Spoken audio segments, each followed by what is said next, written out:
दिल्लीच्या वायू प्रदूषणाबद्दल सतत चर्चा आहे. ते आटोक्यात येत का नाही? AQI बद्दल सगळे चिंतेत असतात की त्यात वाढ होते. Air quality index. प्रश्न असा आहे की दिल्लीचं वायू प्रदूषण हे मुख्यत्वे कशामुळे आहे? मुंबईतलं देखील त्याचमुळे. हे आहे मोटार. मोटार हे वाहतूक व्यवस्थापन दृष्ट्या वाहतुकीचं माध्यम नाही. मोटार ही मुख्यत्वे प्रदूषणाला कारणीभूत आहे, म्हणजे धुराला. आता थंडीचे दिवस आहेत, सर्व प्रदूषण खालच्या पातळीवर जमिनीलगत राहते. या वेळी हा जो प्रदूषण म्हणजे धूर आहे त्याच्यामध्ये धुकं मिसळते. आपण असं बघू की हे दोन घटक कशातून येत आहेत.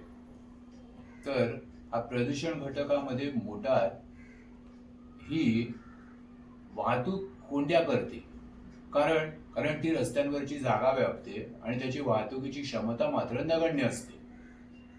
दुसरं महत्वाची गोष्ट की धुकं कशामुळे आहे?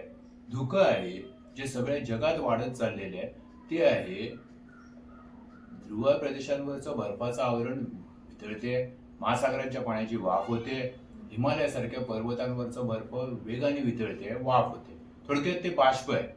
आता हे बाष्प वाढण्यामधलं सुद्धा मुख्य घटक कोण आहे? पुन्हा एकदा मोटारच आहे.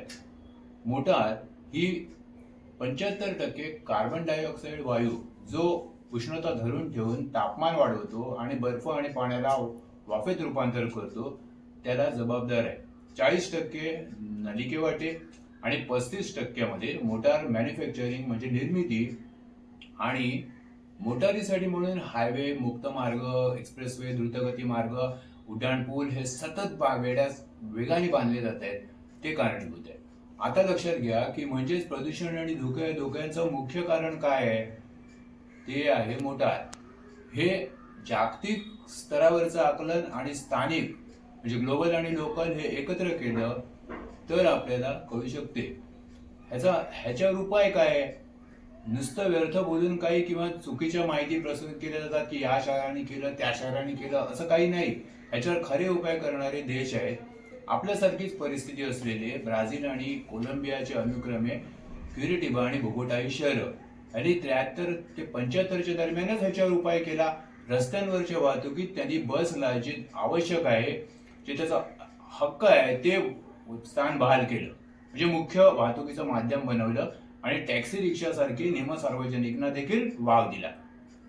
असं बघा की जर्मनी हा वॉक्सवॅगन आणि मर्सिडीज सारख्या ब्रँडचा निर्माता आहे, वाहनातला अग्रेसर देश, पण तो आता मोटार विरोधी धोरणं राबवतोय. जर्मनी प्रदूषणाच्या बाबत फार काटेकोर आहे, कारण त्याला स्थानिक प्रदूषणाचे जे आणि गंभीर परिणाम पृथ्वीव्यापी पण होतात ते कळत आहेत. त्याच वेळेला जे फिनलंड, स्वीडन, नॉर्वे, डेन्मार्क आणि नेदरलँड म्हणजे हॉलंड हे सारखे देश आहेत उत्तर ध्रुवाजवळचे, ते देखील याच्याबाबत जागृत आहेत आणि प्रोत्साहन कशाला देत आहेत? सायकलला, पादचारी वाहतुकीला.